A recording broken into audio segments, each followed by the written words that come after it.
Hello दोस्तों, आज हम लोग पढ़ने वाले हैं चक्रवृद्धि ब्याज अर्थात कंपाउंड इंटरेस्ट। और सवाल हमें दिया गया है, यदि ब्याज की गणना अर्धवार्षिक चक्रवृद्धि आधार पर की जाती है तो 8,000 रुपये की राशि पर 20% वार्षिक की दर से एक वर्ष का चक्रवृद्धि ब्याज ज्ञात करें। हमें निकालना है चक्रवृद्धि ब्याज। ठीक है, तो हम लोग जानते हैं जब भी अर्धवार्षिक शब्द आता है तो हम लोग का रेट जो दर होता है वो आधा हो जाता है और जो हम लोग का टाइम है वो दोगुना हो जाता है। ठीक है, तो लिखेंगे दर, जो दर है दिया गया है 20%, इसीलिए अर्धवार्षिक है इसीलिए आधा हो जाएगा रेट, तो हो जाएगा 10%। ठीक है, और टाइम अर्थात समय, समय हमें दिया गया है 1 वर्ष, लेकिन ये हो जाएगा दुगुना यानी 2 वर्ष हो जाएगा। ठीक है, अब सॉल्व करेंगे हम लोग। पहले हम लोग रेशियो मेथड से सॉल्व करेंगे। तो क्या करेंगे, हम लोग रेट को पकड़ेंगे, जो रेट है उसे हम लोग पकड़ेंगे। 10% है, 10% क्या होता है 10/100 होता है। ठीक है, 0 से 0 कैंसिल हो जाएगा, तो अब क्या करेंगे 10 में हम लोग 1 को जोड़ेंगे। ठीक है, 10 में हम लोग 1 को जोड़ेंगे, 10 यहाँ पर हम लोग का अमाउंट हो जाएगा। ठीक है, और 1 हम लोग का ब्याज हो जाएगा।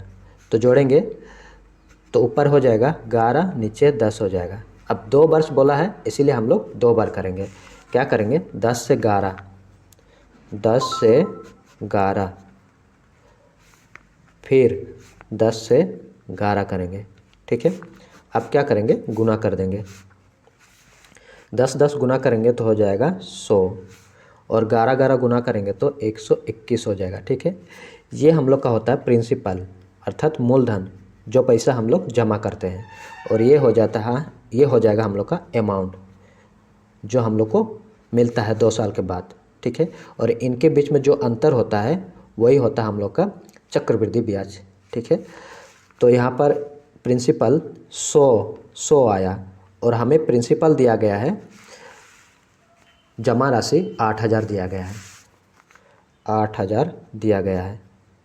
100 से कितना गुना है, 100 से 80 गुना है। ठीक है, 100 से 80 गुना है, तो क्या करेंगे इसमें हम लोग 80 से गुना कर देंगे।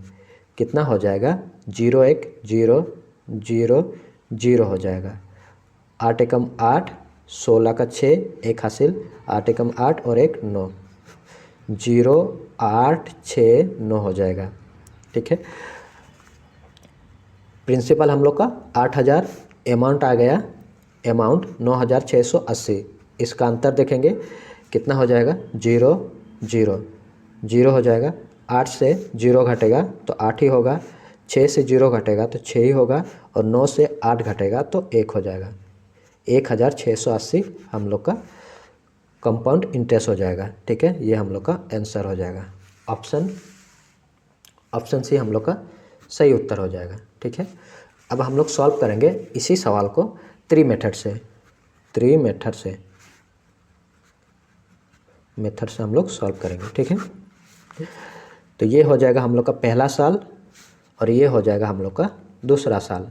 ठीक है, तो हम लोग को प्रिंसिपल दिया गया है 8,000, 8,000 का 10% निकालेंगे, 10% यानी 10/100। ठीक है, 0 से 0 कैंसिल, 0 से 0 कैंसिल, 800, 800 दोनों साल में लिखेंगे, 800 यहाँ भी 800। ठीक है, अब चक्रवृद्धि ब्याज क्या होता है, ब्याज के ऊपर में ब्याज। अब इसका भी ब्याज मिलेगा 10%, तो 800 का 10% निकालेंगे तो हो जाएगा 0 से 0, 0 से 0, 80 और 1 को गुना करेंगे तो 80 हो जाएगा। ठीक है, तो 80। अब तीनों को जोड़ने पर जो आएगा वही हम लोग का चक्रवृद्धि ब्याज हो जाएगा। 800 800, 1600 और 80, 1680 क्या हो जाएगा 1680। ये हम लोग का आंसर हो जाएगा चक्रवृद्धि ब्याज। ठीक है।